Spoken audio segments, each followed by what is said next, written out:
बोलो सदगुरु महाराज की जय।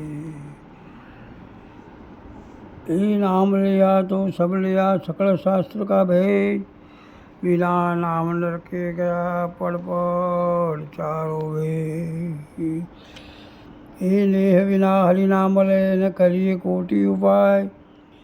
बीजा साधन आदरे हयो शुद्ध न थाय। ये नाम तो नाम छे 52 अक्षर निबार। होती है गुंज करो तो उतर सब पार। पंचतत्व के भीतर में गुप्त वस्तु स्थान। विला मम को पाइए गुरु के शब्द प्रमाण। तत्व सारथी लोक मन गुरु गोविंद करो। आज अंतमत एक से गुरु संत स्वरूप। शब्द बराबर धन नहीं, जो कोई बोले बोल। हीरा तो मोले मिले पर शब्द मोल बोल। બોલો સદગુરુ મહારાજ કી જય. આપણે એક ભજન છે, સત્સંગ પ્રીતમ સાહેબનું ભજન છે. મન તું અળગુ સીધા છડાયો, બીજો રે નથી બોલતો. મન તું અળગુ સીધા અથડાયો, બીજો રે નથી બોલતો. એ શું સંત કહે છે? મન તું અળગું ક્યાં અથડાય, બીજો નથી બોલતો. એ કહે છે ખોવાયું છે ત્યાં ખોલતો નથી. ને બહાર તીરથમાં, વર્તમાં, મંદિરોમાં, ગુરુદ્વારામાં અને ધર્મગુરુ જોડે પ્રાણાયામ, ધ્યાનમાં, સમાધિમાં તથા કુંડલી જાગૃત કરી વગેરે ક્રિયાને ખોટા ગાવા દેવામાં ફસાય છે. જો ખોવાય છે ગોતતો નથી, તેને સત સમજાતું નથી. જેમ કબીર સાહેબ કહે છે, પાણીમાં મેં પ્યાસી ઉડાડે છે હાંસી. પોતે પાણીમાં છે છતાં પાણી પાણી કરે છે. હવે તે પાણી કોણ બતાવે? પણ તેને પાણીમાં જ ગાડી 10 મિનિટ બહાર મૂકી દો તો તરત જ સમજશે. તેમ પરમાત્મા તો ઘટમાં બોલી હોકારા દઈ રહ્યો છે, પણ હવે જ્યાંને લીધે જેમ છે તેમ પારખ થઈ શકતી નથી. પણ કોઈ મહાપુરુષ તેને મળી જાય તો સદગુરુ તેને લઈ જાય અને પોતે સર્વ તેમના ચરણે સમર્પણ કરે તો આ વાત તરત સમજાઈ જાય. કારણ કે સદગુરુ જોડવાનું કામ કરે છે અને સતની રાહ બતાવે છે. કોઈ પણ આડંબર નહીં ને સર્વમાં પોતાના દર્શન કરાવે છે. તે પોતાની એકતા કરાવી નિજ સ્વરૂપની ઓળખાણ કરાવે છે અને બંધન મુક્ત કરે છે. ત્યારે ધર્મવર્ગો શું તોડવાનું કામ કરે. જેમ કે તેમના પુસ્તકો નોખા, કંઠીઓ નોખી, મંદિરો નોખા, તેમના તિલકના રામ રામ પણ નોખા. એટલે કે માનવીને વળવા માર્ગવાળી બંધનમાં નાખે છે. આગળ શું કહે છે?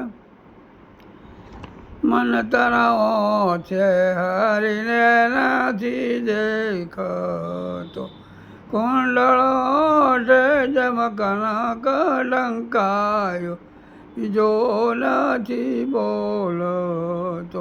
મન તારા છે હરીને નથી દેખતો, કુંડળો છે જેમ કનક લંકાયો, બીજો નથી બોલતો.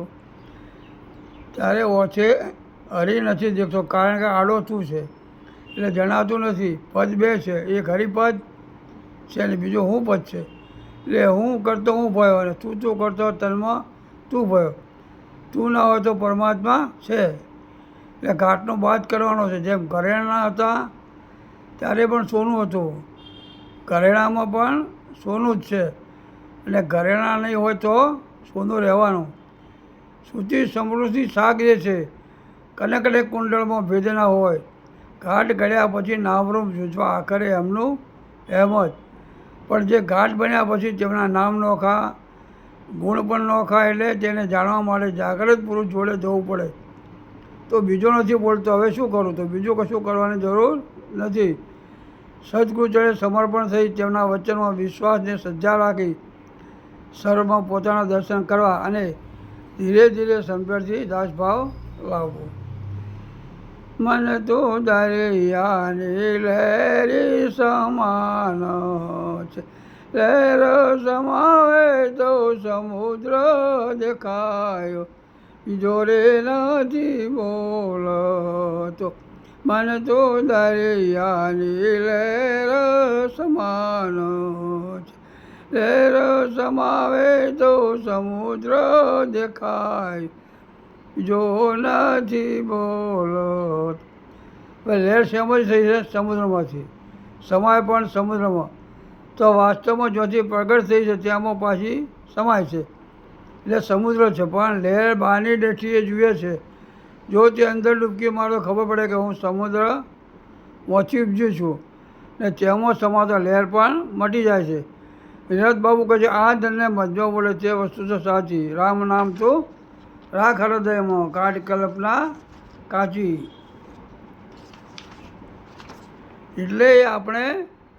એટલે આધમાં સમુદ્ર, અંતમાં સમુદ્ર અને મધ્યમાં પણ સમુદ્ર છે.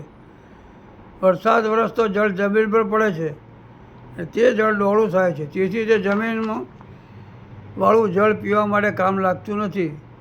તેને શુદ્ધ કરવાથી પીવા લાયક થાય છે. તો તેને શુદ્ધ કરવા મંત્ર તંત્ર કે બીજા ઉપાય કામ નહીં લાગે. પણ તે તળાવ કે નદીમાં જવાથી તે સ્થિર થતો તેનો ડોળ તળિયે બેસી જાય છે અને પાણી શુદ્ધ કંચન જેવું બની જાય છે. એટલે આપણે આપણી અંદરનો ડોળ તળિયે બેસાડવાનો. શું કરવાનો છે? તળિયે બેસાડવાનો. હવે આગળ શું કહે છે?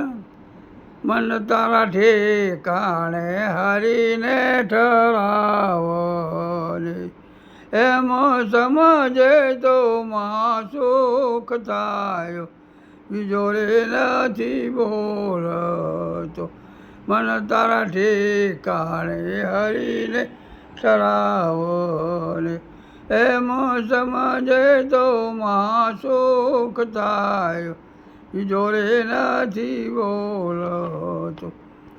મન તારા ઠેકાણે હરીને ઠરાવે. કેમ કે સંત મહાત્મા હતા, તેમને પાસે એક ભગત આવ્યા ને કહે કે મને ભગવાન બતાવો. એટલે સંતે કહ્યું ભગત તમે તમારા પડસાના માથા પર હાથ મૂકી દો એટલે તરત જ ભગવાન મળી જશે. આ ભગતે પડસાના માથા ઉપર હાથ મૂકવા દોટ મૂકી. ઘણું દોડ્યા, ઘણો સમય થઈ ગયો પણ કાર્ય છોડ્યું નહીં. એક દિવસ એક મહાપુરુષ આ ભગતને દોડતા રોક્યા અને કહ્યું ભગત કેમ દોડો છો? એ ભગતે કહ્યું મને મહાપુરુષે કહ્યું છે કે તારા પડસાના માથા ઉપર હાથ મૂકી દે એ પરમાત્મા મળશે. તો તમે તમારા માથા પર હાથ મૂકો એટલે પડસા પર તમારો હાથ મુકાઈ જશે. એટલે ધોબોને તે સંતોના શબ્દો વિચારી શ્રવણ કરી તેનો સાર સમજી અમલ કરો તે સંતનું લક્ષણ છે. પણ જ્યાં સુધી કીધું કરશો અને એટલે વિચારશો નહીં તો સમજાશે નહીં. કહે પ્રીતમ એવા પુરુષને, હું તો લડે લાગો પાયો, જોરે નથી બોલતો. કહે પ્રીતમ એવા પુરુષ, હું તો લડે લાગો પાયો, જો નથી બોલો.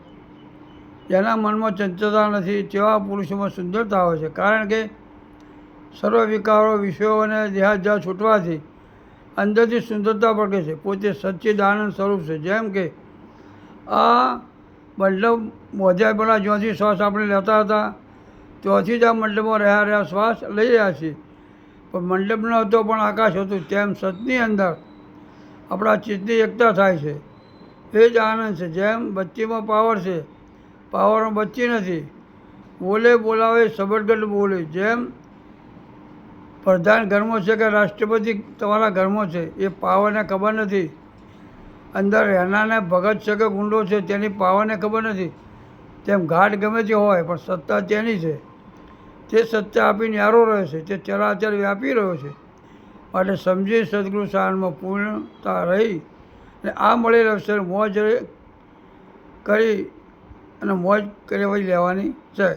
બોલો સદગુરુ મહારાજ કી જય. આજ કે આનંદ કી જય.